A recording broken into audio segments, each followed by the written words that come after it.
નમસ્કાર દોસ્તો, સુપરફાસ્ટ તાજા સમાચારમાં તમારું સ્વાગત છે। દેશ, દુનિયા અને ગુજરાતના તાજા, મોટા અને સૌથી મહત્વપૂર્ણ સમાચાર જાણીએ તે પહેલા તમે ચેનલમાં નવા હોય તો ચેનલને જરૂરથી સબસ્ક્રાઇબ કરીને વિડીયોને લાઇક કરી દેજો। સૌથી પહેલા દોસ્તો આપણે વાત કરીએ તો 2 દિવસ હજુ પણ માછીમારોને દરિયો ન ખેડવાની સૂચના છે। તો ગુજરાતમાં વરસાદની આગાહી વચ્ચે આજથી 2 દિવસ માટે માછીમારોને દરિયો ન ખેડવાની સૂચનાઓ મળી છે।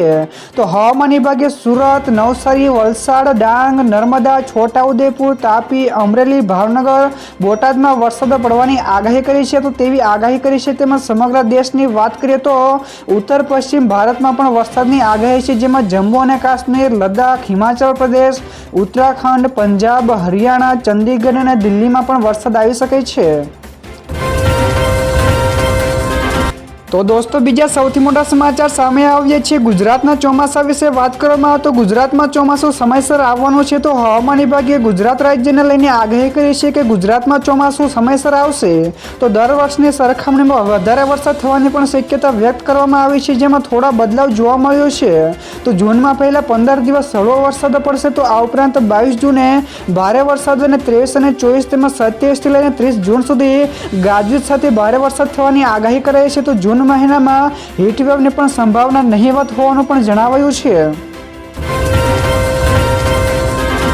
તો દોસ્તો ત્યાર પછી આગળ વધુ એક સૌથી મોટા સમાચાર, ખાદ્ય તેલ સસ્તું થશે તો સરકારે કસ્ટમ ડ્યુટી ઘટાડી। જી હા દોસ્તો, સરકારે ખાદ્ય તેલ ઉપરની મૂળભૂત કસ્ટમ ડ્યુટી અડધી કરી દીધી છે, જેના સરકારના આ નિર્ણય પછી ક્રૂડ પામ તેલ, ક્રૂડ સોયાબીન તેલ તેમજ ક્રૂડ સૂર્યમુખીના તેલ ઉપરની ડ્યુટી 20% ઘટાડીને 10% કરવામાં આવી છે।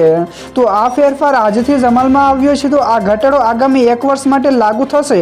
તો કેન્દ્રીય નાણાં મંત્રાલય હેઠળ કાર્યરત central board of indirect taxes and કસ્ટમે આ અંગેની એક સૂચના પણ જારી કરી છે। તો દોસ્તો બીજા સૌથી અગત્યના સમાચાર સામે આવ્યા છે। વિદેશ મંત્રીએ કહ્યું કે આતંકવાદી પ્રવૃત્તિ કરનારને મોટી કિંમત ચૂકવવી પડી। જી હા દોસ્તો, વિદેશ મંત્રી એસ જયશંકરે પારુલ યુનિવર્સિટી ખાતે યોજાયેલા દીક્ષાંત સમારોહમાં હાજરી આપી હતી અને આ પ્રસંગે તેમણે જણાવ્યું કે ભારત ક્યારે પરમાણુ બ્લેકમેલિંગની આગળ ઝૂકશે નહીં અને દેશના હિત માટે જે પણ નિર્ણય લેવાનો હશે તે લેવામાં આવશે। તો પહેલગામ હુમલાથી ટુરિઝમને પણ અસર થઈ છે। તો દીક્ષાંત સમારોહમાં તેમણે હાજરી આપી હતી અને 20 દેશના 600 થી વધારે વિદેશી વિદ્યાર્થીઓને પણ તેમને ડિગ્રી એનાયત કરી હતી। ત્યાર પછી દોસ્તો આગળ વધુ એક સૌથી અગત્યના સમાચાર મળ્યા છે। 70 કિલોમીટરની ઝડપે પવન ફૂંકાશે। જી હા દોસ્તો, દેશભરમાં ચોમાસાની શરૂઆત થઈ રહી છે તેમજ અનેક રાજ્યોમાં ચોમાસાએ દસ્તક આપી દીધી છે। તો અનેક રાજ્યોમાં ગાજવીજ તેમજ વીજળી સાથે ભારે વરસાદ ચાલુ છે। તો હજુ પણ આગામી 4 થી 5 દિવસ સુધી ગાજવીજ તેમજ તેજ પવન સાથે ભારે વરસાદ પડશે, જ્યારે બાંગ્લાદેશ ઉપરનો ડિપ્રેશન વિસ્તાર ઉત્તર અને ઉત્તર પૂર્વ તરફ આગળ વધવાની સંભાવના છે તેમજ આગામી 12 કલાકમાં લો પ્રેશર વિસ્તાર નબળો પડવાની પણ સંભાવના છે, જેથી 70 કિલોમીટરની ઝડપે પવન ફૂંકાશે। ત્યારબાદ દોસ્તો ફટાફટ આગળના બીજા સમાચારની વાત કરવામાં આવે તો ભારતનો જીડીપી 7.4% વધ્યો છે। જી હા દોસ્તો, નાણાકીય વર્ષ 2024-25ના ચોથા ક્વાર્ટરમાં ભારતની અર્થવ્યવસ્થામાં 7.4%નો વિકાસ દર નોંધાયો છે। તો આખા વર્ષનો જીડીપી વૃદ્ધિ દર 6.5% રહ્યો છે। તો આ સાથે જ ભારતે ફરી એકવાર વિશ્વની સૌથી ઝડપથી વિકસતી મુખ્ય અર્થવ્યવસ્થા તરીકે પોતાનું સ્થાન જાળવી રાખ્યું છે। તો આર્થિક સર્વેક્ષણ 2024 અને 25માં જણાવ્યું હતું કે જો ભારતને 2047 સુધીમાં વિકસિત રાષ્ટ્ર બનવું હોય તો 1 કે 2 દાયકા સુધી સરેરાશ 8%નો સ્થિર વિકાસ દર પ્રાપ્ત કરવો પડશે।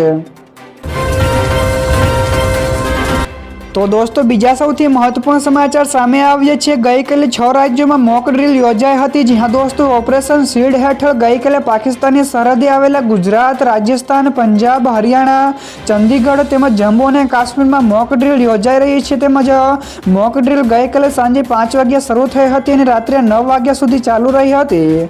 તો મોક ડ્રીલના ભાગરૂપે યુદ્ધના સાયરન પણ વગાડવામાં આવ્યા હતા। તો આ ઉપરાંત રાત્રે બ્લેકઆઉટ પણ રહ્યું હતું। તો તે દરમિયાન બ્લેકઆઉટ, બ્લાસ્ટ, હવાઈ ફાયરિંગ તેમજ આગની સ્થિતિમાં બચાવ માટેની પ્રેક્ટિસ પણ કરવામાં આવી હતી।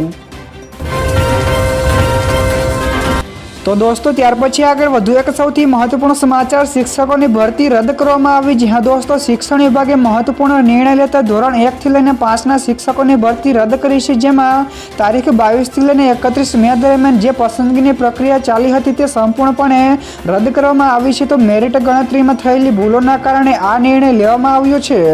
તો ટૂંક સમયમાં નવેસરથી જિલ્લા પસંદગી માટેનું સમયપત્ર ભરતીની વેબસાઇટ ઉપર જાહેર કરવામાં આવશે, જેની સર્વે ઉમેદવારોએ નોંધ લેવી અને વેબસાઇટ ઉપર તપાસતું રહેવું જોઈશે. ત્યાર પછી દોસ્તો આ સિવાયના બીજા સમાચારની ઝડપથી વાત કરવામાં આવે તો પવન સાથે વરસાદ વરસ્યો. જ્યાં દોસ્તો ગુજરાતમાં હવામાન વિભાગે વરસાદની આગાહી કરી હતી, તો તે દરમિયાન ધોળકા તેમજ અમદાવાદ શહેર અને આસપાસના ગામડાઓમાં પવન સાથે વરસાદ વરસ્યો. તો ધોળકાના વટામણ, ગાણોલ, ગાણેસર, સિમેજ, આંબારેલી, નેસડા સહિતના ગામોમાં મેઘરાજાએ પધરામણી કરી હતી. તો મેઘરાજા પધારતા જ ત્યાંના લોકોને ગરમીમાંથી રાહત પણ મળી હતી. તો દોસ્તો બીજા સૌથી મોટા સમાચાર સામે આવીએ છીએ. ગોપાલ ઇટાલિયા આખા ગુજરાત માટે લડશે. જ્યાં દોસ્તો વિસાવદરમાં ગઈકાલે ગોપાલ ઇટાલિયા અંગે અરવિંદ કેજરીવાલે જણાવ્યું હતું કે આ વખતે તમારે કોંગ્રેસ અને ભાજપ બંનેને જડબાતોડ જવાબ આપવાનો છે. તો અમારો ગોપાલ કોઈનાથી નથી ડરતો, એ તમારા માટે કાયમી લડતો રહેશે. તો તેમણે વિશેષમાં કહ્યું કે ગોપાલ ઇટાલિયા વિસાવદર માટે નહીં પરંતુ આખા ગુજરાત માટે લડશે. તો ઇટાલિયા વિધાનસભામાં જઈને ખેડૂતોના પ્રશ્નો પણ ઉઠાવશે. તો આ સિવાય તેમણે કહ્યું કે હું તમારો ઉત્સાહ જોઈ રહ્યો છું, તમે આટલી ગરમીમાં પણ ગોપાલભાઈનો સપોર્ટ કરવા માટે ઊભા છો. તો દોસ્તો ત્યાર પછી આગળ વધુ એક સૌથી મોટા સમાચાર, કોરોનાએ 24 કલાકમાં 7નો ભોગ લીધો. જ્યાં દોસ્તો ફરી એકવાર દેશને કોરોનાએ બાનમાં લેતા દિવસે ને દિવસે દર્દીઓની સંખ્યામાં ઉછાળો આવ્યો છે, તેમજ એક સપ્તાહમાં કુલ કેસોની સંખ્યામાં 5 ગણો વધારો થયો છે. તો માહિતી અનુસાર સમગ્ર દેશમાં 2710 સક્રિય કોરોના દર્દીઓ છે, જેમાં સૌથી વધારે દર્દીઓ કેરળમાં છે. તો છેલ્લા 24 કલાકમાં કોરોનાથી સંક્રમિત 7 લોકોના મોત થયા છે. તો ગુજરાતની વાત કરીએ તો સૌથી વધારે કેસો અમદાવાદમાં નોંધાયા છે. તો ગુજરાતમાં સક્રિય કેસોની સંખ્યા 223 જેટલી છે. તો દોસ્તો બીજા સૌથી અગત્યના સમાચાર સામે આવીએ છીએ. હવે થઈ જજો એલર્ટ, તો સીસીટીવીથી ફાટશે વાહનોના ચલણો. જ્યાં દોસ્તો વાહન ચાલકો ટ્રાફિકના નિયમોનું પાલન કરે તે હેતુસર ગુજરાત સરકારની અનોખી પહેલ કરવામાં આવી છે. તો ટ્રાફિક સિગ્નલ કે રોડ ઉપર ટ્રાફિક નિયમ તોડતા વાહન ચાલકોની હવે ખેર નહીં. તો ગુજરાતમાં કોઈ પણ ગુનાખોરી કે ટ્રાફિકના નિયમોના ભંગથી હવે તમે બચી શકશો નહીં. તો રાજ્યમાં કાયદાના અમલ માટે સીસીટીવી સજ્જ કાર્યવાહી પણ કરવામાં આવી રહી છે. તો ગુજરાત પોલીસે દાખલો બેસાડતો એક વિડીયો પણ શેર કર્યો છે. તો હવે ટ્રાફિકના નિયમો તોડ્યા તો ગયા સમજજો. ત્યારબાદ દોસ્તો ફટાફટ આગળના બીજા સમાચારની વાત કરવામાં આવે તો ગુજરાત સરકારના કર્મચારીઓને દરેક શનિવાર અને રવિવારે જોઈએ છે રજા. જ્યાં દોસ્તો ગુજરાત સરકારના કર્મચારીઓએ માંગણી કરી છે કે તેઓને શનિવાર અને રવિવારની રજા આપવામાં આવે. તો સરકારી બાબુઓએ 5 દિવસ કામ અને 2 દિવસની આરામની માંગણી કરી છે. તો કર્મચારીઓએ કહ્યું છે કે આ માટે તેઓ સોમવારથી શુક્રવારે રોજ વહેલી સવારે 9:30 વાગ્યે સરકારી કચેરીમાં આવી જશે અને સાંજે 6 અને 10 સુધી કામ કરશે. તો સવારે 9:45 થી સાંજના 6 અને 10 વાગ્યા સુધીનો સમય કર્મચારીઓના વિવિધ સંઘોએ સૂચવ્યો છે. તો દોસ્તો બીજા સૌથી મહત્વપૂર્ણ સમાચાર સામે આવીએ છીએ. ડોનાલ્ડ ટ્રમ્પનું ભારત અંગે મોટું નિવેદન. જ્યાં દોસ્તો ડોનાલ્ડ ટ્રમ્પે ફરી એકવાર ભારત અને પાકિસ્તાન વચ્ચેના યુદ્ધ વિરામનો શ્રેય લેવાનો પ્રયાસ કર્યો છે. તો તેમણે કહ્યું કે અમેરિકાએ પરમાણુ યુદ્ધ અટકાવ્યું છે. તો બંને દેશોએ કહ્યું કે એટલે કે તેમનું ટ્રમ્પ વહીવટીતંત્ર એકબીજા ઉપર ગોળીબાર કરનારાઓ સાથે વેપાર કરી શકે નહીં. તો એક પ્રેસ કોન્ફરન્સ દરમિયાન ટ્રમ્પે કહ્યું કે અમે ભારત અને પાકિસ્તાનને યુદ્ધ કરતા અટકાવ્યા હતા. તો દોસ્તો ત્યાર પછી આગળ વધુ એક સૌથી મહત્વપૂર્ણ સમાચાર, ભારતના વિદેશી મુદ્રા ભંડારમાં $6.992 બિલિયનનો થયો વધારો. જ્યાં દોસ્તો 23 મેના રોજ પૂરા થયેલા સપ્તાહ દરમિયાન ભારતનો વિદેશી મુદ્રા ભંડાર $6.992 અબજ વધીને $6.92.721 અબજ થયો છે. તો ભારતીય રિઝર્વ બેન્કે એટલે કે આરબીઆઈએ શુક્રવારે માહિતી આપી હતી કે અગાઉ 16 મેના રોજ પૂરા થયેલા સપ્તાહ દરમિયાન દેશનો વિદેશી મુદ્રા ભંડાર $4.888 અબજ થી ઘટીને $685.729 અબજ થયો હતો. ત્યાર પછી દોસ્તો આ સિવાયના બીજા સમાચારની ઝડપથી વાત કરવામાં આવે તો ડોનાલ્ડ ટ્રમ્પનો મોટો નિર્ણય. જી હા દોસ્તો, અમેરિકાના રાષ્ટ્રપતિ ડોનાલ્ડ ટ્રમ્પે વિદેશી સ્ટીલ આયાત ઉપર ટેરિફ 25%થી વધારીને 50% કરવાની જાહેરાત કરી છે. તો આ પગલું એવા સમયે લેવામાં આવ્યું છે જ્યારે અમેરિકા અને ચીન વચ્ચે મહત્વપૂર્ણ ખનિજો અને ટેકનોલોજીને લઈને વેપાર સંબંધોમાં તણાવ ચરમસીમાએ છે. તો ટ્રમ્પે સોશિયલ મીડિયા પ્લેટફોર્મ ટ્રુથ ઉપર એક પોસ્ટમાં આ માહિતી આપી હતી. તો તેમણે કહ્યું કે એલ્યુમિનિયમ ઉપર ટેરિફ પર બમણું કરીને 50% કરવામાં આવશે. તો દોસ્તો બીજા સૌથી મોટા સમાચાર સામે આવ્યા છે. કડી અને વિસાવદર વિધાનસભાની પેટા ચૂંટણીમાં મોટી જંગ છે. જી હા દોસ્તો, ગુજરાતની કડી અને વિસાવદરના વિધાનસભાની પેટા ચૂંટણીમાં મોટી જંગ છેડાય છે, કેમ કે આ પેટા ચૂંટણી માટે ત્રણેય મોટી પાર્ટીઓ મેદાનમાં ઉતરી છે.